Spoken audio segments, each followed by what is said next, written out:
ለኛ ለጀማሪዎች ለምንድነው ቪዲዮ ማትሰራልን? እኛ ምንም እናቀው ነገር የለም። ድሪም ሊግ ሶከርን አወርደን ብቻ ግራ ገብቶናል። አንዳንድ ነገር አሳየ። ላይቭ የቱ ጋና ያለው ኬረር የቱ ጋና ያለው ሴናሪዮ ምናምን የሚባሉት ነገሮች አናቃቸውም። ፕሊስ አሳየን ብላችሁኛል። ያው ምንም ማድረግ አይቻልም፣ ግዴታችን ነው። የሆነ ነገር ሲጀመር ምን ያህል ከባድ እንደሆነ አንድ ሰው የማያውቀው ነገር ሲጀምር ትንሽ ግራ ይጋባል። ያ ስለሆነ አሁን ሁሉንም ነገር ፍንትው አድርጌ ነው ማሳያችሁ ማለት ነው። አንድ ልጅ አካውንቱን ሰጥቶኝ ማለት ነው ሙሉ ሪቪው እንዳደረግለት ከጀመርኩኝ 5 ወር አካባቢ ነው ብሏል። ቲሙን ሰጥቶኛል። ከዛ የሱን ቲም ሪቪው እናደርግለታለን በርበር አድርገን ማለት ነው። ምን አዲስ ነገር ይዟል እና ደግሞ ልጁ አንዳንድ ነገሮች ከኔ ሀሳብ ብዙ ነገር ይወስዳል። ማለትም እንዴት ማድረግ እንዳለበት ይጠይቀኝ ነበር እና ያ ነገር ሰርቷል ወይስ አልሰራም የሚለውን ነገር በትክክል የምናይበት ቪዲዮ ይሆናል። ቪዲዮውን እስከ መጨረሻ መመልከታችሁ እንዳትረሱ። ለቤቱ አዲስ ከሆናችሁ ሰብስክራይብ አድርጉ፣ ቪዲዮን ላይክ አድርጉ። ኮሜንት ላይ ደግሞ ደስ ያላችሁ ነገር ጽፋችሁ ማለፍ ትችላላችሁ ማለት ነው። ይመቻችሁ። መጀመሪያ ወደ ዲኤልኤስ ስትገቡ እንደዚህ አይነት የሆም አመጣጥ ይመጣላችኋል ማለት ነው። እዚህ ጋር ከላይ ኬረር አለ፣ ከታች በኩል ድሪም ሊግ ላይቭ ይላል። በዚህ በኩል ሴናሪዮ የሚል ነገር ሊኖር ይችላል። በላይኛው በኩል ክላን አለ። ካልከፈታችሁ እንደዚህ አይሆንም፣ ማለትም ካልተቀላቀላችሁ። መሀል ላይ ደግሞ እዚህ ጋር ፕሮሞሽኖች ይኖራሉ፣ ሌላ ላይ ማስታወቂያዎች ማለት ነው። እዚህ ጋር ሴናሪዮ እንዳሳየዋችሁ ነው። አሁን ከታች ትራንስፈር ማርኬት ይመጣል፣ ገበያውን። እዚህ ጋር እንደምታዩት ማይ ቲም ክለባችሁ ማለት ተጫዋቾቻችሁን የምታዩበት ፓርት ነው። እዚህ ጋር ጥግ ደግሞ ስለ ክለባችሁ የሚመለከት ሁሉንም ነገር የያዘ ፓርት ነው ማለት ነው። በዚህ በኩል ደግሞ ቻሌንጅስ የሚለው ደግሞ ዴይሊ የሚሰጣችሁ ቻሌንጆች አሉ። የሆነ ተጫዋች ጎል እንድያስቆጥር፣ የሆነ ክሊንሺት እንድትይዙ፣ የሆነ ሄዲንግ ጎል እንድታስቆጥሩ ምናምን ብቻ ቻሌንጆች የሚሰጥባችሁ ቦታ ነው። ከእናንተ ክሌም ማድረግ አለባችሁ እዚህ ሲሰጣችሁ ማለት ነው። እናንተ እንደምታስቡት ከባድ አይደለም። ያው ከ2-3 ቀን በኋላ ቀለል እያላችሁ ይሄዳል እና ሁሉ አሁን ያልኳችሁ ነገሮች ሁሉ ምንም የሚከብዱ ነገሮች አይደሉም። ግን መጀመሪያ አካባቢ ላይቭ ላይ ያጫውታችሁ ይችላል። ጀማሪዎች ስትሆኑ 5-6 ኬረር መጫወት ይኖርባችኋል እና ያንን ዊን አድርጎ ወይም ሉዝም ብትሆኑ ችግር የለውም። ብቻ 5 ጨዋታ ግዴታ ኬረር መጫወት አለባችሁ። ከዛ ላይቭ ይከፈትላችኋል። ያ ነገር ይመስለኛል አብዛኛው ሰው ያስቸግረዋል። ላይቭ እምቢ አለኝ ምናምን የሚሉ ኮሜንቶች ስለማነብ በማለት ነው። እና አሁን ይሄን ካሳየኋችሁ ቀጣዩ ቪዲዮ ላይ ደግሞ ከዚህ በኋላ በሚለቀቁ ቪዲዮዎች የሆነ ፓርቱን እነግራችኋለሁ። ያው ብዙ ሰው ይሄን ነገር ያውቀዋል። አሁን ስለዚህ ነገር ሳወራ ምንድነው የሚያወራው ልትሉ ትችላላችሁ። ግን የሆነ ነገር ስትጀምሩ ምን ያህል ከባድ እንደሆነ ታውቁታላችሁ። ለጀማሪዎቹ ይሆናል ብዬ ነው ማለት ነው። አሁን ወደ ጀለስ ቲም እንሄዳለን ማለት ነው። ልጁ ብዙ ነገር የሰራ ይመስለኛል። ብቻ እንመልከትለት። እሺ፣ የልጁ ስም እንደምታዩት ቸሪ ይባላል። ቸርነት ነው ስሙ። የቲሙ ስም ደግሞ ሊቨርፑል ነው የሚለው።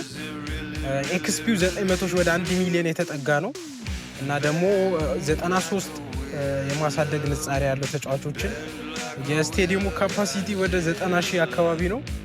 አሪፍ ነው። 5 ወር አካባቢ ለጀመረ ሰው በጣም አሪፍ ነገር ነው። ዋናው ግን ተጫዋቹ ነው።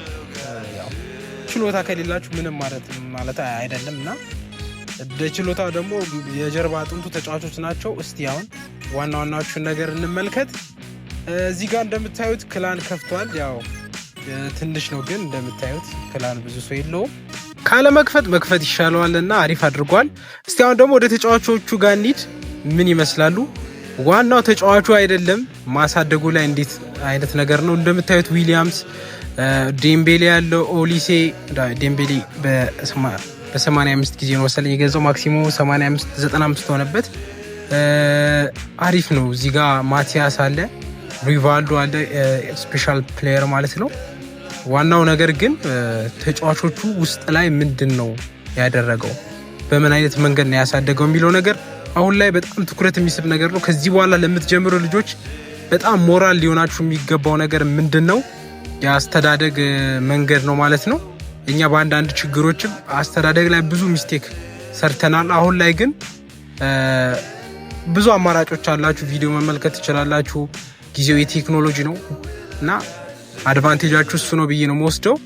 ማቲያስን ትንሽ ልክ አይደለም። አሪፍ ነው። ቫልቬርዴ ከላይ ያሉትን ስታሚና፣ ስትሬንግዝ፣ አክሴሌሬሽን፣ ስፒድ አሪፍ ነው። ስፒድ 100 ነው ያደረገው። ያው ዋናው ነገር ስለሆነ ብዬ ነው ከላይ ያሉት ማለት ነው። ተጫዋቾች አንድ ተጫዋች ሊኖረው የሚገባ ነገር ሁሉ የሚይዘው ከላይ ያሉት ፊትነስ ኮቺንግ ነው።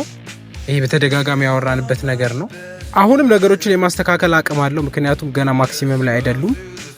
እሺ ኑኖ ሜንዴስ ኑኖ ሜንዴስ በጣም አሪፍ፣ ትንሽ ስትሬንግዙ። ገብርኤል በጣም አሪፍ፣ ታክሉ ትንሽ ወረደብኝ። ሳሊባ መጥፎ ነው ሳሊባ። አርኖልድ ካለው ሬቲንግ አንጻር በቂ ነው። ገና እነዚሁ ገና 90 አልገቡም አሁን እንደምታያችሁ። እና ሀኪሚ ራሱ በጣም አሪፍ ነው የሰራው። ቪኒሺየስ 100 ማክሲመም ላይ አይደለም። ኪሊያንም 100። በቃ ይሄ በጣም መሰረታዊ ነገር ነው የሰራው። በቃ ይሄ ነው ብልጠቱ። እኔን የሚጠይቀኝ ሁሌ ነበረው በምን አይነት መንገድ ላሳድግ ብሎ ነበር።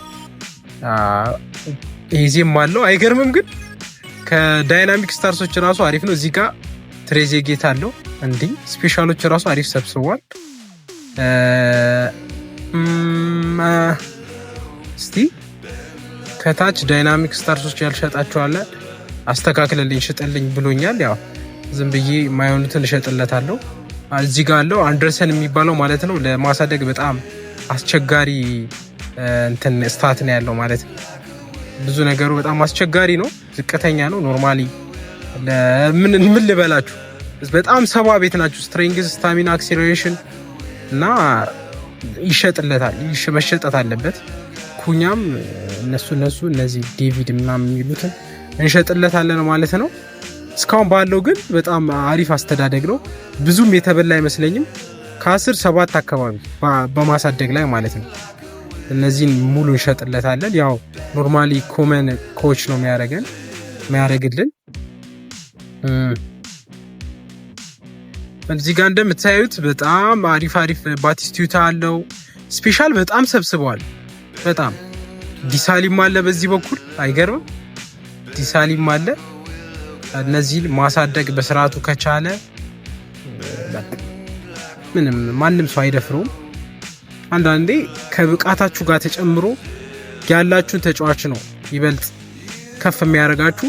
ተጫዋች ይዛችሁ ትንሽ ችሎታ ካላችሁ፣ ምርጥ ችሎታ ካላችሁ፣ በጣም ምርጥ ችሎታ ካላችሁ በቃ እዛኔ ነው ሁሉ ነገር የሚታየው። ግን ይመስለኛል ድሪም ሊግ ሶከር ላይ ታየር 1 ላይ ታየር 2 ላይ ብገቡ ማለት ነው ተጫዋቾቻቸው አብዛኞቹ ከ90 በታች ናቸው ሬቲንጋቸው።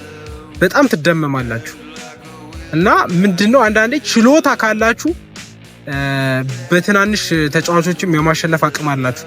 አእምሯችሁ ቅድሚያ ማሰራት ያለባችሁ ግን ይሄ ቲም በያዘ ምናምን አትበሉ። በቃ አንዳንዴ መሞከር መታገል አለባችሁ በትናንሽ ቲሞች።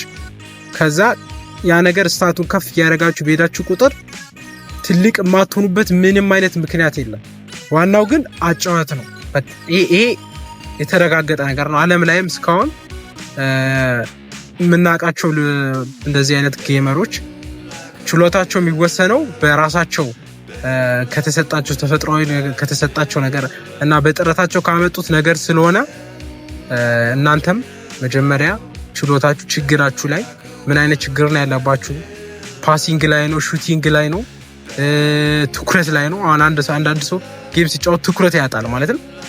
በቃ ብቻ ራሱን ተቆጣጥሮ መጫወት የማይችል ሰው አለ። ቅድሚያ ራሳችሁን እንትን አድርጎ፣ ሁለተኛ ደግሞ የሚመቻችሁ ቦታ ላይ ሆናችሁ መቀመጥ ራሱ የቻለ ተጽዕኖ አለው እና ያ ነገር ማስተካከል ከቻላችሁ አይሰለቻችሁ። እኛ ሀገር እንደምታውቁት ትንሽ የኔትወርክ ችግር አለ። ኔትወርኩ ከተስተካከለልን ይስተካከላል። ያው በጋም ስለሆነ አሁን ብዙ ነገር እየተሰራ ነው ይባላል። ቴሌም ላይ ይጻፋል። ብቻ እነሱ ነገሮች ከተስተካከሉ ጥሩ የማይሆንበት ምንም አይነት መንገድ የለውም። ጋይሶች ድምጼ ዋጥ ካለባችሁ ማለት ነው ዝናብ እየዘነበ ስለሆነ ነው። ያው ቪዲዮ ግዴታ መስራት ስላለብኝ ነው። ሪቫልዶን እናሳድግለታለን። ወደ መጠጋት ደረጃ ደርሷል ማለት ማክሲመም 94 ላይ ነው መሰለኝ ማክሲመም ሬቲንጉ እና ትንሽ የተሳሳተው ነገር ያለ ይመስለኛል መጀመሪያ አካባቢ። ያው አታክቲንግ ሚድፊልደር እንደመሆኑ መጠን ፓሲንግ እና ሹቲንግ መሰረታዊ ነገር ነው። ኮንትሮል ግን ከፍ አለበት። ኮንትሮል ከፍ ካለባችሁ ከላይ ያሉት ስታሚና ስትሬንግዝ ያው ይቀንስባችኋል ማለት ነው።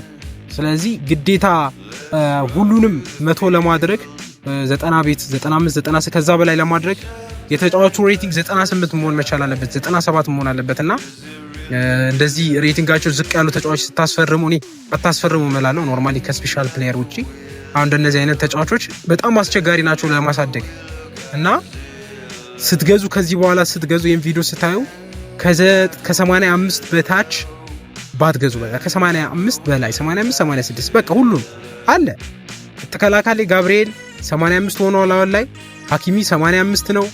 ኑኖ ሜንዲስ ኖርማሊ 84 ስለሆነ እሱ ብታስፈርሙት ከሱ የተሻለ ተጫዋች አታገኙ በቦታው። መሀል ላይ ነፋሉ 85፣ አጥቂ ላይ 86 ነፋለ። እነ ኪሊያን እነ ሃላንድ ብዙ አሉ እና እነሱ ብታስፈርሙ የተሻለ ነው ብዬ ነው ማምነው። እና ስቴዲየሙ ይሄንን ይመስላል። ስቴዲየሙ ኖርማል በኮይን ያሳደገው አሪፍ ነው። ተጫዋቾቹም እንዳያቸዋቸው ናቸው። የራሱ ክላን አለው። ብቻ ካለው ከሬቲንግ አንጻር ማለት ነው ከሬቲንጉ አንጻር በጣም አሪፍ ነው። ሬቲንጉ 70 ምናምን ነው አይታችሁታል ከላይ በጣም አሪፍ ነው። ኤክስፒው በጣም ዝቅተኛ ነው፣ ግን የማሸነፍ ንጻሬ ነው። ኤክስፒ ማለት ያው ልምድ ነው ብያችኋለሁ። ያላችሁን ልምድ ለኦፖነንታችሁ የምታሳዩበት ነገር ነው እና አሪፍ ሰርቷል። ከዚህ በኋላ ግን መጠንቀቅ አለበት እነግረዋለሁ። አንዳንድ የማያስፈልጉ ተጫዋቾች ሽጬለታለሁ፣ እነሱ የሚጠቅመው ነው ማለት ነው። ያ ስለሆነ በቀጣይ በጣም ዳንጀረስ ሆኖ እንዲመጣ ማድረግ አለበት፣ ራሱን መሳል አለበት እና ሎጎ አርግልኝ ብሎ ነበር። የሊቨርፑል ደጋፊ ስለሆነ ሎጎ አርግለታለሁ በመጨረሻም። እና የዛሬው ሪቪዋችን ይህንን ይመስላል። ያው ብዙዎቻችሁ በቴሌግራም ሪቪው እንዳደርግላችሁ ልካችሁልኛል። የጊዜ ጉዳይ ነው እንጂ አረግላችኋለሁ። ያው ሴቭ እያደረኩት ነው ቪዲዮዎች። አንድ ቀን አንድ ላይ ፖስት አረግላችኋለሁ ሪቪው አድርጌ ማለት ነው። የዛሬ ቪዲዮ ይህንን ይመስል ነበረ። በቀጣይ ቪዲዮ እንገናኛለን፣ በሌላ ቪዲዮ ማለት ነው። ለቻናሉ አዲስ ከሆናችሁ ሰብስክራይብ ማድረግ እንዳትረሱ። ይሄ የድሮ ቻናል አይደለም፣ ሌላ አዲስ ቻናል ነው። ሰብስክራይብ ካላረጋችሁ ሰብስክራይብ አድርጉ፣ ቪዲዮ ላይክ አድርጉ። ሀሳብ አስተያየቶቻችሁን ኮሜንት ላይ ጻፉልኝ። ወዳችኋለሁ።